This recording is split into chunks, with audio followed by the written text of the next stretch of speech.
Hi friends, welcome to Chennai cut சமையல். எல்லாரும் எப்படி இருக்கீங்க? நல்லா இருக்கீங்களாப்பா? இன்னைக்கு நம்ம சென்னை கட் சமையல்ல கடம்பா மீன் தான் வறுக்க போறோம். அதாவது கனவா சொல்லுவாங்கல்ல, கனவா மீன் அப்படின்னு சொல்லிட்டு ஊருக்கு ஒவ்வொரு பேர் இருக்கு. அதுக்கு சென்னையில கடமான்னு சொல்லுவாங்க.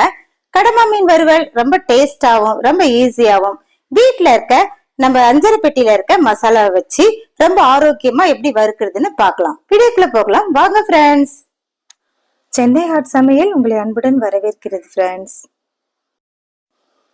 சுவையான கனவா மீன் வறுவல் செய்ய தேவையான பொருள் என்னென்னு பார்க்கலாம். இத கடம்பான்னு தான் சொல்லுவாங்க. இதனுடைய ஒரிஜினல் பேர் கணவாய் மீன். இந்த மீனை அடிக்கடி நம்ம சமையல்ல சேர்த்துக்கிட்டோம்னா பாடி பெயின்லாம் இருக்காது. மீனை சுத்தப்படுத்தியாச்சு. தலையை தனியா வச்சிருக்கேன். அதுக்கப்புறம் இந்த மீனை தனியா வச்சிருக்கேன். இது ரெண்டுத்தையும் ஒன்னா வச்சுதான் நான் செய்ய போறேன். நீங்க தனித்தனியா வேணும்னா தலையை தொக்கு வச்சுட்டு இதை வறுத்துக்கலாம். இப்ப ரெண்டையும் நான் ஒன்னா சேர்த்துட்டேன். மஞ்சள் பொடி கொஞ்சம் போட்டாச்சு. எண்ணெய் ஒரு ஸ்பூன் அளவுக்கு ஊத்தியாச்சு. கல்லு உப்பு கொஞ்சம் நான் சேர்த்திருக்கேன். நீங்க கல்லு உப்பு இல்லைன்னா சால்ட் கூட சேர்த்துக்கலாம். எல்லாத்தையும் ஒன்னா சேர்த்து நல்லா கலந்து விட்டுட்டு வேக விடுங்க. இதுல தண்ணி எதுவுமே சேர்க்க கூடாது. மீன்ல இருக்க தண்ணிய கொஞ்ச நேரத்துல பாத்தீங்கன்னா அப்படியே இறங்கி வந்துடும். இங்க பாருங்க, தண்ணி ஆயிடுச்சு. நல்லா வேக விடுங்க. நல்லா வெந்ததுக்கு அப்புறம் தண்ணி ட்ரை ஆயிடும். இப்ப மீன் ரெடி ஆயிடுச்சு. நம்ம ஸ்டவ் ஆஃப் பண்ணிக்கலாம். பாருங்க, நல்லா கொதிச்சு வெந்ததுக்கு அப்புறம் ஆஃப் பண்ணிடுங்க. ஆஃப் பண்ணிட்டு அந்த மீனை எடுத்து தனியா நம்ம வச்சிருக்கோம். இதுக்கு என்னென்ன மசாலா சேர்க்கலான்னு பார்க்கலாம். வீட்டு மிளகாய் பொடி, தனி மிளகாய் பொடி சேர்த்திருக்கேன். அதுக்கப்புறம் பாத்தீங்கன்னா மிளகு பொடி, சீரகப்பொடி, மஞ்சள் பொடி, அவ்வளவுதான்ப்பா. இது எல்லாத்தையும் ஒன்னா நம்ம மீன்ல சேர்த்துடலாம். ஆல்ரெடி உப்பு போட்டு நம்ம வேக வச்சதுனால உப்பு இருக்கான்னு நீங்க பார்த்துட்டு யூஸ் பண்ணிக்கங்க. இப்ப எல்லாத்தையும் ஒன்னா சேர்த்தாச்சு. சேர்த்ததுக்கு அப்புறம் நல்லா அதை கலந்து விடணும். கலந்து விடுறதுக்கு முன்னாடி இதுலயும் ஒரு ஸ்பூன் அளவுக்கு எண்ணெய் விட்டுருங்க. அவ்வளவுதான். எல்லாத்தையும் கைய வச்சு நல்லா கலந்து விடுங்க.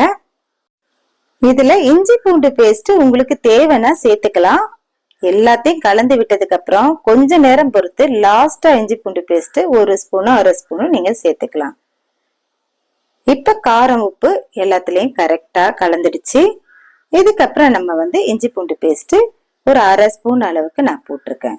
போட்டுட்டு லாஸ்டா கலந்து விடுங்க. முதல்ல கலந்து விட்டு நீங்க வச்சிட்டீங்கன்னா இது ரொம்ப இஞ்சி பூண்டு வாசனை வரும். அதனால கொஞ்சம் டேஸ்டுக்காக ஆயில் சேர்த்துட்டு கொஞ்சம் சோம்பு கருவேப்பிலை சேர்த்துடுங்க.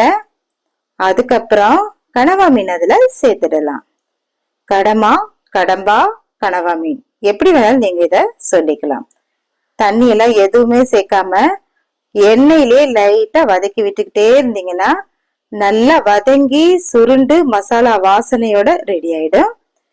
இத சுட சுட சாதத்தோட அப்படியே பிசைஞ்சு சாப்பிடலாம். சாம்பார் ரசத்தோட சாப்பிடலாம். ரொம்ப சூப்பரான கனவா மீன் வறுவல் இப்ப ரெடி ஆயிடுச்சு. அவ்வளவுதான் ஃப்ரெண்ட்ஸ். ரொம்ப ரொம்ப டேஸ்டான இந்த கணவாய் மீன் வறுவலை செய்து சாப்பிட்டு உங்க கருத்துக்களை சொல்லுங்க. நம்ம சேனல்ல அடுத்தடுத்த அப்டேட் வந்துகிட்டே இருக்கு. பாருங்க, நம்ம சேனலுக்கு சப்போர்ட் பண்ணுங்க, லைக் பண்ணுங்க, சப்ஸ்கிரைப் பண்ணுங்க. உங்களுடைய ஆதரவு இல்லைன்னா இதை நடத்த முடியாது. தேங்க்ஸ் ஃபார் வாட்சிங் ஃப்ரெண்ட்ஸ். நன்றி.